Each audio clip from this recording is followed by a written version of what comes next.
Hey, welcome to Booney Got Your Side. Because Booney got your side. Hey, Booney got your... So today we're going to be talking about depression. So let's start off. What is depression? Depression is a disease caused by chemical imbalances in the brain. So what are some things that cause depression? Like, how do you get depression?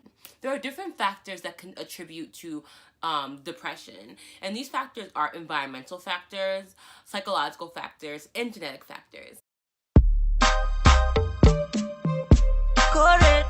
So there are so many misconceptions about depression, and today I'm going to get it straight with y'all. We're going to get on the straight and narrow about mental health. The first misconception is the difference between depressive symptoms and depression, being clinically depressed and having a mental illness. So what's the difference? And a lot of times people can be experiencing symptoms but not exactly have depression. So what does that mean? That means feelings of sadness, maybe feeling hopeless, maybe feeling empty, maybe losing interest in doing certain things, maybe isolating. That's another symptom of depression, that you could be isolating yourself. All to say that's very important, and even you should go to therapy and you should seek help, maybe managing your depressive symptoms, but that does not always mean that you are clinically depressed. Another misconception is that being sad is a bad thing. Like, people don't want to admit when they're sad, and when they are sad, people want to say they have depression, and that's not always the case. It doesn't have to always be to that extreme. Being sad is a healthy human reaction to our environment. Sometimes you're grieving a loss, and just because someone's grieving and taking time to grieve, you can grieve too. I think about almost a year before you can be diagnosed with something like depression. So say you lost a family member and you're grieving and you're sad. That's a very healthy reaction to what has happened in your life. Or maybe you're mourning a breakup, a really bad breakup, and you're sad and you're isolating and you're feeling empty and hopeless, and your self-esteem is kind of diminished or what have you.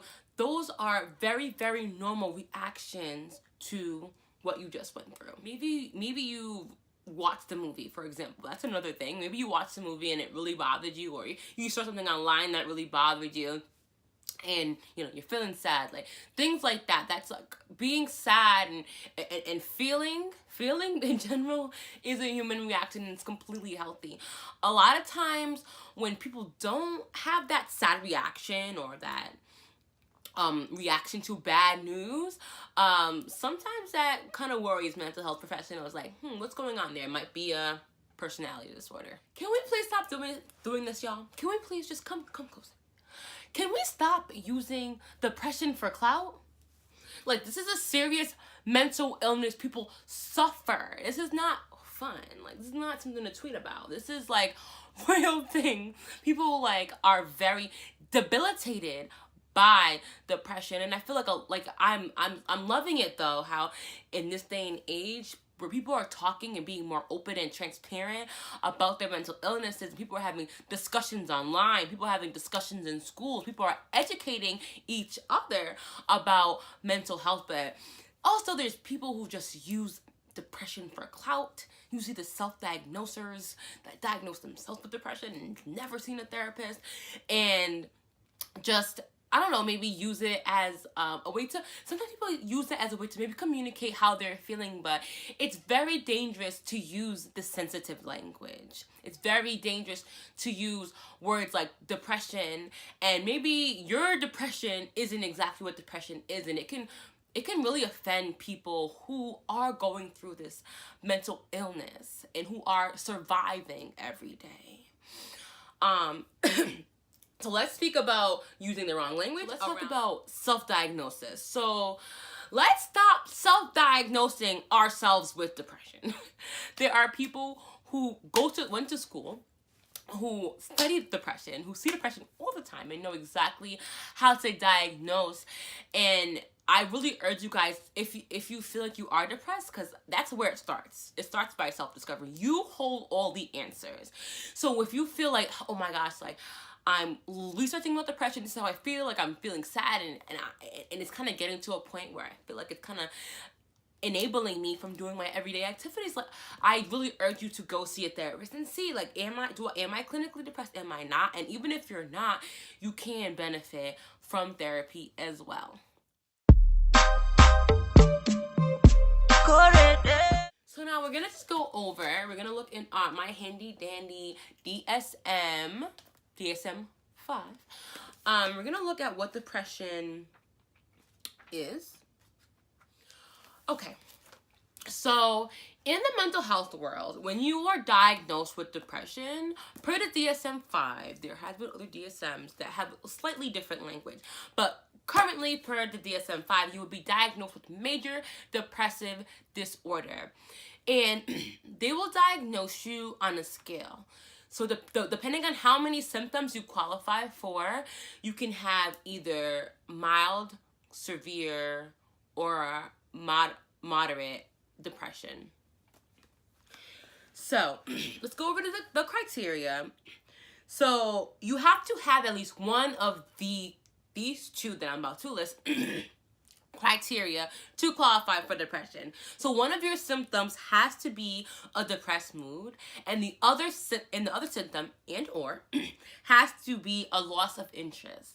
So I'm gonna go quickly just browse over the criteria so you kind of have an idea of what depressive symptoms are, and I'll tell you how many that you need to qualify for to be depressed. So depressed mood for most of the day, nearly every day. And this can be self-reported, or this can be observed behavior. So a lot of times maybe an adolescent is coming in for therapy and the mom is reporting the depressed mood nearly all the day. So diminished interest and pleasure in all or almost all activities most of the day, nearly every day.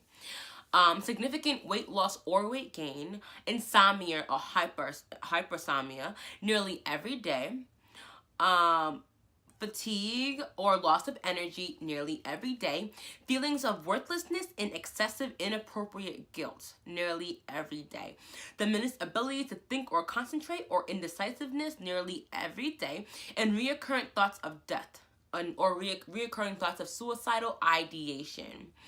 So to qualify for depression, you have to think of a couple of things.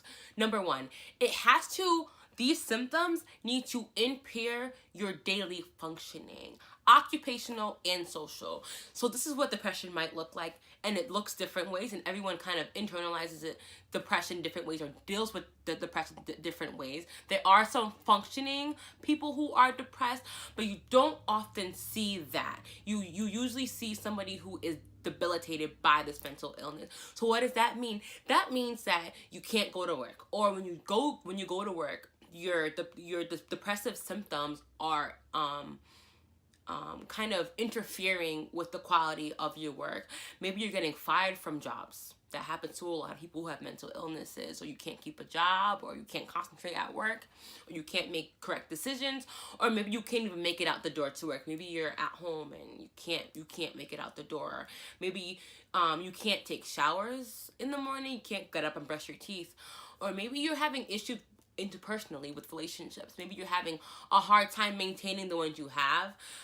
Maybe you're having a hard time within your family structure, and maybe you're a mother or you're a father and you're unable to fulfill your duty as a parent, or even just your basic responsibilities. That is somebody who has depression. So to qualify for depression, another thing is you have to have 5 or more of these symptoms to qualify for depression. But there's a scale. You can have mild, you can have severe, and you can have moderate depressive symptoms. And a lot of times there's a differential diagnosis that needs to be discovered. So that's why I said don't diagnose yourself. Sometimes you can have depressive symptoms and you can have bipolar disorder or adjustment disorder with depressive symptoms. There are so many different types of mental illnesses in the mental health Bible. that you can kind of tack on depressive symptoms. So you might not qualify for depression, but something else could be going on. So I urge you, go see a therapist. So how do you get diagnosed? This is how. Let me tell you. Number one, you go see a therapist. Number two, the therapist will do an assessment on you, or maybe they'll do an assessment and a scale. And usually some therapists will use a scale to kind of measure your depression. There are a bunch of scales out there that that actually measure depression. Or you can participate, and sometimes people just do it with psychotherapy sessions, and they can just assess you for depression. So that is all for today. In my next video, we're gonna speak about home remedies for depression. Again, go see a therapist if you feel like you could be depressed, but sometimes there are things you can do at home to manage your depressive symptoms before you can make it out to a therapist. So I'll see you in the next video. Pasha toma, não é o gelo, que lá chega, chacará,